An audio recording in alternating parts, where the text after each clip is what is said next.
Hello YouTube, this is shop update number 3. Today we're going to focus on packing up the shop. As my video obligations and sponsor obligations are complete, we now can focus on getting the shop all packed up and prepared for moving.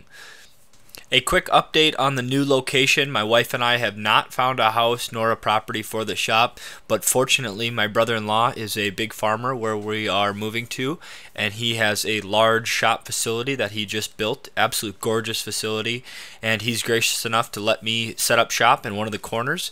As far as the layout details and all that has yet to be determined, but we will cover that in a future video. I'd like to keep this video relatively short as packing is boring, but there's a few tips I think that can be passed along and you guys can benefit in the future. First, there are two tools that are a necessity when packing. No matter what you're packing, your house or your shop, is this tape gun as you see me using here, and second, a saran wrap roll with a handle to saran wrap things together and consolidate your packing items. U-Haul is not a sponsor of this video, but I did buy a whole bunch of their boxes and I really like them, not only for the price, but also they have this special feature. You can see me folding down the top first and then opening up. There's two special tabs that keep the flaps closed down, so when you're loading them they don't get in the way, and then when you're done and the box is full, you break those little tabs and then you fold them over and seal up the box. I postponed and procrastinated a little bit to moving the shop, as it was a dreadful task and I was a little bit overwhelmed on where to start and whatnot. But the main structure and plan of attack that I had was, if it was not in a cabinet, I would box it up or saran wrap it together and move it. And if it was in a cabinet, I would keep it in a cabinet and move the cabinet or unit or tool stand itself, and then not have to pack that stuff up. That seemed to work a great deal and help not only on a psychological level but also on a physical packing level make things manageable. Here you can see the tabs are folded down, and then I break those little tabs, fold the top over, and then tape the box shut. Moving 3 times in my life so far, I've learned to label the boxes on a consistent face, and then on the 2 sides to that face, draw an arrow to the labeled side. That way, no matter what side you're looking at, you always know where the label is. When I started moving, I didn't know where to start within the shop, so I picked this corner, I picked up all my clamps, and man did I have a lot of clamps.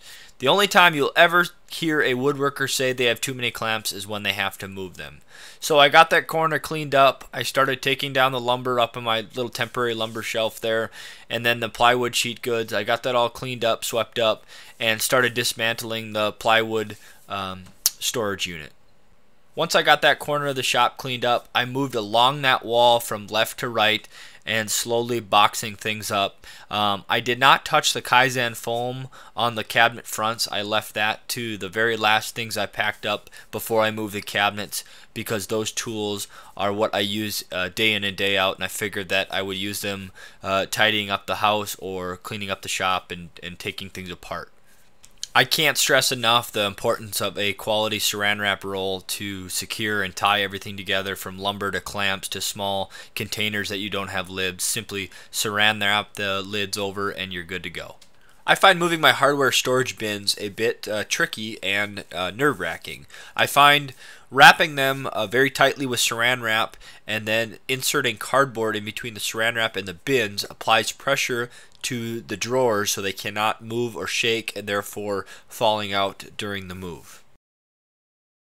A lot of people don't know that I have a second garage door in the back of my shop. I built a fake wall to get that wall space back. So I started to take everything off that wall, pack it up, and get it nice and neat for moving.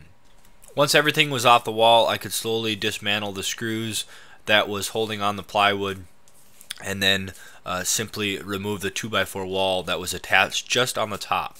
All the weight was resting on the bottom, and I could simply pull it off the wall and then brought it all to my fire barrel. Next, I began dismantling my dust collection piping, and it definitely went down faster than it came up. Dismantling was easy as removing 2 or 3 screws from each joint and then disconnecting the fittings from the pipes. I threw all the fittings in a box and then stood the pipes on end, and when it was time to move them in the trailer, I basically threw them on top of whatever, as they were very light and easy to pack. As I said earlier, I'd like to keep this video nice and short. Packing continued as normal. I got the dust collector system down, and then everything was boxed up that was not in a cabinet. The in-laws of my brother-in-law came over and pulled a large trailer and helped me for approximately, I don't know, 3 or 4 hours, and we loaded up the majority of the machines and all my boxes in a large trailer. Everything was taken out except my table saw and CNC and outfeed table. They helped me remove all my cabinets and everything else, and unfortunately during that time I knocked over all 5 or 6 sheets of my plywood or sheet goods, and it knocked me over as well as my camera and broke my camera, as you can see here.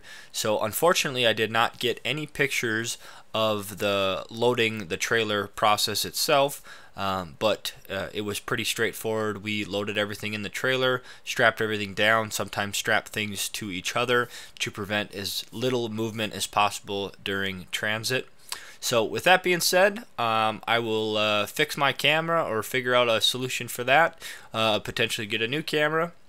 And next time you see me, we'll be in the new temporary shop unloading the trailer. So I appreciate you guys watching. If you enjoyed this video, please smash that like button, share, and if you haven't already, please subscribe. I encourage you to like my Facebook page and follow me on Instagram as I post mid-project pictures, and specifically for this, mid-move pictures and updates as well. So I appreciate you guys watching. Thanks, and I will see you next time.